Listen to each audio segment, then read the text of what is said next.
Maiti bora ni fakɛ ni bora ni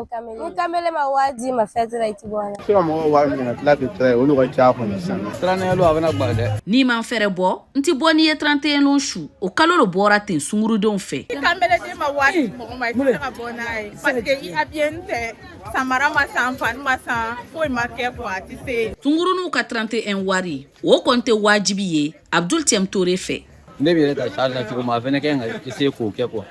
mais kana fɔ ko ne lo kɛ ka dɔn n'a musaka ye kɔni a ka gɛlɛ dɛ